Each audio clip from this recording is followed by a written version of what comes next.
আমি যদি বলি এক কথা যে ইসলামী এই অঙ্গনে আমি এবং আপনারা কথা বলার যে শক্তি এবং সাহস এখনো কিছুটা আমাদের আছে, এটা হলো হযরত মাওলানা আল্লামা আতহারী রহমাতুল্লাহ আলাইহির অবদান। তিনি আমাদেরকে এই দেশের মানুষকে সংগ্রাম শিখিয়েছেন এবং নির্যাতিত অবস্থায় শুধু আমরা থাকবো না, বরং আমরা নির্যাতনের প্রতিবাদ করার জন্য উনি আমাদেরকে শিক্ষা দিয়েছেন। আজকে যতগুলো ইসলামী দল আমরা মাঠে ময়দানে কোনো না কোনোভাবে আমরা কাজ করতেছি, এই সকল প্রতিষ্ঠানের একমাত্র দাবিদার হইতে পারেন আল্লামা আতহারী রহমাতুল্লাহ আলাইহি। কারণ এই প্রতিষ্ঠানগুলার আমরা তার জীবনী থেকে সবচেয়ে বড় যেই আজকের দিনে আমাদেরকে আতহারী রহমাতুল্লাহ আলাইহি সম্পর্কে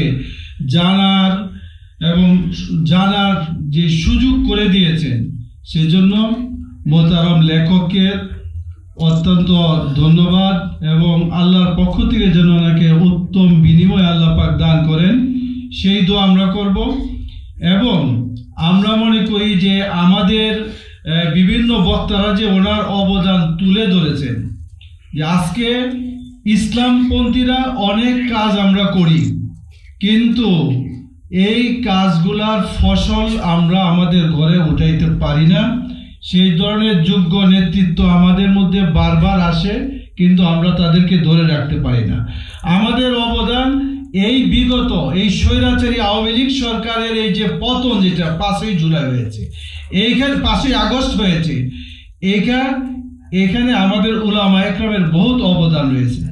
ইসলাম এই দেশের হাফেজে কুরআন এবং মাদ্রাসার ছাত্ররা সাধারণ ইসলাম প্রেমী মানুষ, তারাও কিন্তু জীবন দিয়েছেন, কিন্তু আমরা এই জীবনের বিনিময়ে স্বৈরাচার মুক্ত হতে পেরেছি।